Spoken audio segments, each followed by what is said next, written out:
우리 하나님의 평화가 사랑하는 성도님들과 함께 하시기를 축복합니다. 서율의 문답 6번째 시간 가정예배 시간입니다. 하나님의 영원한 작정 함께 말씀 나누겠습니다. 에베소서 1장 4절의 말씀, 곧 창세전에 그리스도 안에서 우리를 택하사 우리로 사랑 안에서 그 앞에 거룩하고 흠이 없게 하시려고. 아멘. 오늘은요 서율의 문답 6번째 시간 하나님의 영원한 작정에 대해서 함께 말씀 나누겠습니다. 서율의 문답 4번째 질문부터 12번째 질문까지가 하나님에 대한 신론에 대한 이야기고요. 특별히 하나님의 존재에 대하여 4번째 질문에서 하나님의 속성, 어떤 분인지, 무한하시고 무궁하시고 불변하시는 하나님의 영에 대해 말씀했고요. 5번째 질문에서 유일하게 살아계신 참되신 하나님, 또 6번째에서 삶 위로 계시면서 시간 전에 하나님께서 내재적으로 어떤 사역을 하셨는지에 대해 지난주에 함께 말씀 나눴습니다. 오늘부터 제 7문에서 12문까지는 이런 하나님께서는 어떤 일, 어떤 사역을 하시는가, 특별히 오늘은 제 7문 작정에 대한 이야기입니다. 서율의 문답 7번째 질문입니다. 함께 읽어볼까요? 하나님의 작정이란 무엇입니까? 대답도 같이 합시다. 하나님의 작정은 하나님의 영원한 목적을 이루고자 그의 뜻을 계획하신 것입니다. 그에 따라 하나님은 자신의 영광을 위하여 앞으로 일어날 모든 일을 미리 정하셨습니다. 자, 작정이란 무엇일까요? 작정이란 창세전부터 무엇이 일어나야 할지를 하나님께서 주권적으로 결정하신 하나님의 영원한 계획 혹은 목적을 이 작정이라고 합니다. 작정의 목적은 뭐냐? 하나님께서 완전하고 오류 없는 전 포괄적인 계획을 세우신 이유는 자신의 영광을 위해서예요. 모든 피조물들은 주의 영광을 위해 살 때만이 자신의 정체성과 삶의 의미를 갖게 되며 하나님께서는 만물을 통하여 영광과 존귀와 찬양을 받으시기를 기뻐하십니다. 자, 서율의 문답 7번째 질문에 대한 대답은요, 그의 뜻을 계획하신 것이다. 첫째, 기억하실 건 하나님은 시간에 갇히시지 않으시는 분이시기 때문에 시간을 지배하고 다스리시는 하나님이세요. 다시 말해 하나님께서는 알지 못하는 미래가 없으신 거죠. 그래서 미래를 만들고 규정하십니다. 자신의 뜻에 따라 그 시간 속에서 벌어질 모든 일을 계획하시는 거예요. 시간은 너무 시간 위에 계시어서 우리의 모든 것을 알고 계시는 하나님이셔서 하나님의 뜻을 계획하고 계신다는 거죠. 두 번째, 하나님의 뜻을 이루기 위한 하나님의 계획을 이해하기가 쉽지 않다는 거죠. 하나님의 뜻과 하나님의 뜻을 어떻게 이루어 가실지는 계획하는 건 구분돼야 합니다. 뜻은 분명하고 이해하기 쉽습니다만 계획은 은밀하고 이해하기가 어렵습니다. 예를 들어 자녀 교육을 볼 수가 있어요. 자녀를 하나님 앞에서 잘 양육하는 것, 사랑으로 부어 그 아이를 잘 세워가게 하는 것, 그게 부모들이 자녀를 향한 뜻 아니겠습니까? 그러나 그 뜻을 이루기 위해 각자 부모님들은 자신의 방법대로 자신의 지혜대로 자기가 옳다 여겨지는 대로 자식을 다루기도 하잖아요. 그런데 이 자식은 그 부모의 뜻을 이해할 수가 없어요. 어떨 때는 부모가 자기를 미워하는 것처럼 느껴질 때도 있는 거죠. 그 하나님의 그 아버지나 어머니의 뜻을 이루기 위한 그 계획은 사실을 자식들이 이해하기가 어려울 때가 많이 있습니다. 물론 인간인 부모들은 사실은 오류가 많고 부족한 점이 많아서 자식들에게 자신의 뜻을 잘 계획하고 나타내기가 쉽지 않기는 하나, 하나님은 정반대로 완전하시고 온전하신 지혜로 그의 백성들을 이끄시고 구원하시고 세워가시는데 그 뜻을 이루기 위해 일하시는 일들이 때로는 우리에게 어려움이 찾아오기도, 때로는 우리에게 질병이 찾아오기도, 때로는 우리에게 이해하기 어려운 상황들이 맞닥뜨리기도 합니다. 이런 것들은 이해하기 어렵다는 거죠. 하나님은 또 영원한 목적을 가지고 우리를 작정하셨습니다. 하나님은 영원까지 생각하시면서 가장 고귀하고 적합한 목적을 위해 작정하신다는 거죠. 하나님은 우리를 향해 단순하게 이 땅 가운데서 무언가를 하고 안 하고에 집착하시는 것이 아니라 우리를 영원한 하나님의 생명으로 이끄시기 위해 우리를 이 땅 가운데서 예정하시고 작정해 놓으셨다는 거죠. 그 사실이 바로 영원한 목적이라는 거고요. 이 영원한 목적을 가지고 작정하셨다는 그 의미는 시간 전에 영원성을 가지고 계신 성부, 성자, 성령 하나님이 영원하신 분이셔서 우리를 향해서도 영원히 작정하시고 정하신다라는 사실이에요. 자, 또 하나님 자신의 영광을 위해서 작정하신다. 여러분 너무 이기적인 차원이라고 생각되지 않나요? 하나님 자기만을 위해서 작정하신다? 우리를 계획하신다? 여러분 이기적인 차원이 아니라 이 세상에서 하나님의 영광보다 더 아름답고 찬란하며 영예로운 것은 없어요. 예를 들어 아까 자녀 교육에 대해 얘기를 했죠.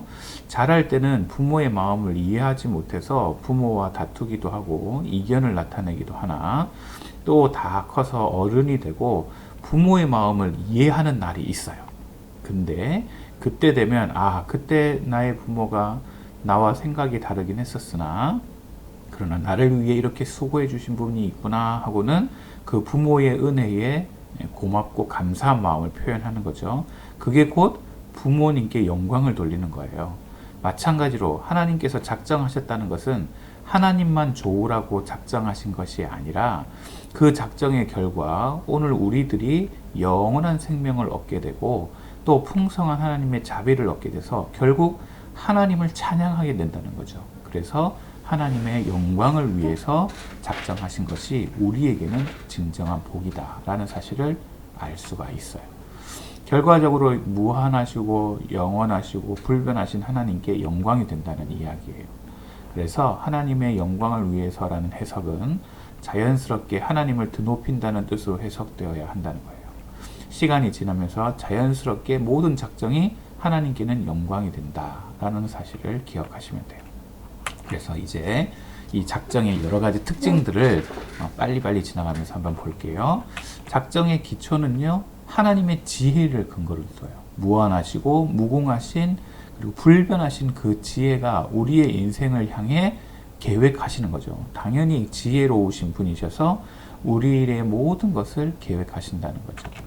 작정의 시기는 작정은 영원 전에 이루어져 그 효과가 역사 속에 지속적으로 이어져요. 시간이 시작되기 전에 하나님은 이미 작정하셨어요.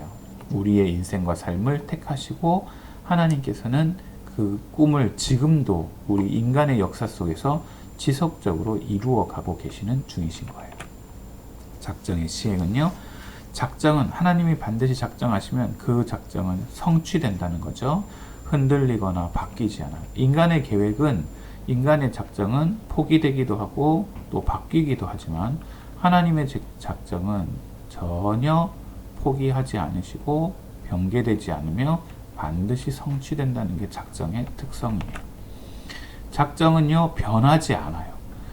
하나님의 온전한 지혜 때문이죠. 온전한 지혜 때문에 우리의 인간의 계획과 작정은 실수하고 예측하지 못해서 바뀌지만 하나님의 뜻은 늘 바뀌는 것이 아니라 온전한 지혜로 인해서 변하지 않고 온전하다. 또 작정은요, 그 성취를 위해 누구 혹은 무엇의 도움이 전혀 필요로 하지 않아요. 우리가 도와드려야만 하나님의 뜻이 이루어지는 게 아니라 하나님의 작정은 작정하신 것만으로도 온전하게 이루어진다라는 것. 작정의 범위는요, 작정은 인간의 선악간의 모든 행위 및 그 밖의 모든 것을 포함해요. 때로는 우리의 악한 행동까지도 하나님께서는 작정해 놓으셨다라고 이야기하는 거죠.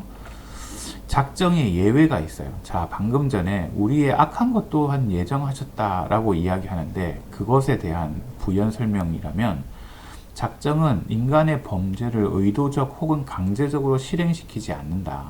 다만 인간은 스스로 결정하여 범죄하되 하나님은 그것을 허용할 뿐이다. 무슨 말이냐? 하나님의 작정은 변하지 않고 이루어지는데 하나님께서 내가 범죄하는 걸 작정하셨다면 내가 범죄하기 싫어도 그 작정 때문에 내가 범죄하는 거 되는 거 아닌가요? 라고 말하는 거예요. 근데 그건 틀린 거예요. 작정은요, 인간의 범죄와 악을 의도하거나 강제적으로 실행시키지 않아요. 다만 인간 스스로 결정하고 범죄하지만 하나님은 그것을 허용한다는 거죠. 마치 하나님의 작정과 인간의 의지가 부딪히는 것처럼 보이지만 이게 하나님의 지혜예요.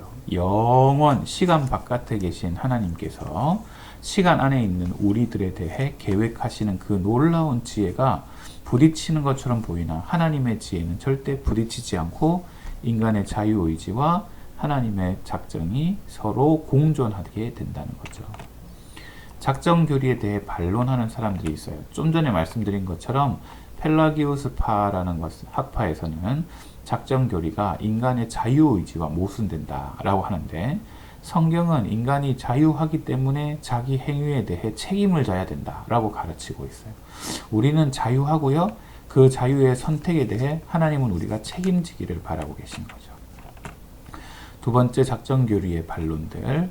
작정 교리는 인간의 구원 노력에 대해 모순이 된다. 무슨 말이냐? 하나님이 구원받도록 작정해 놓은 사람은 어떻게든 구원받을 거고 하나님이 구원하지 않기로 유기하신 사람은 아무리 전도해도 유기될 거 아니냐. 그러니 우리가 구원의 노력, 전도하는 거 그거 안 해도 되지 않나? 라고 얘기하는 거죠. 근데 성경은 인간의 구원이 실현돼 가는 모든 방법, 그것이 인간의 노력까지도 작정에 포함되어 있기 때문에 노력을 좌절시키는 것이 아니라 오히려 권장한다고 가르치죠. 우리가 기꺼이 헌신하며 전도하며 또 사람들을 위해 수고하는 그 수고까지도 하나님이 작정에 포함되어 있고 구원에 포함되어 있다라는 말씀을 하는 거예요. 작정교리의 반론들. 작정교리는 하나님을 죄의 창시자로 만드는 거 아니냐라고 주장하는 거죠. 반론은 하나님께서는요, 죄를 허용하실 뿐이지 죄를 짓도록 만드신 분이 아니라는 사실을 여러분 기억하셔야 된다는 거예요. 하나님이 죄를 만드시는 게 아니라 아까 첫 번째와 비슷하죠. 하나님은 허용하시는 거예요.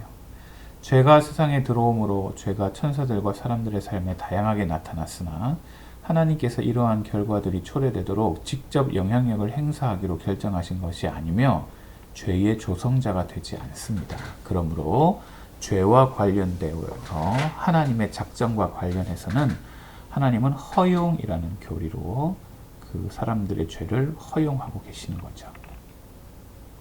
함께 생각을 나눠봅시다. 하나님의 작정이란 영원한 목적이라는 말이 무슨 뜻인지 한번 나누어 볼까요? 두 번째, 하나님이 자신의 영광을 위하여 작정하셨다는데 왜 이기적이고 자기중심적이라 할 수 없는지 다시 한번 생각하고 얘기 나눠볼까요? 하나님의 작정이 사람의 자유와 책임을 없애버립니까? 한번 같이 생각을 나눠보십시오. 이상으로 소요리 문답 6번째, 하나님의 영원한 작정에 대해서 함께 말씀 나눴습니다. 하나님의 인도하심과 선하심이 여러분의 가정 가운데 늘 함께 하시기를 우리 주님의 이름으로 축복합니다. 감사합니다.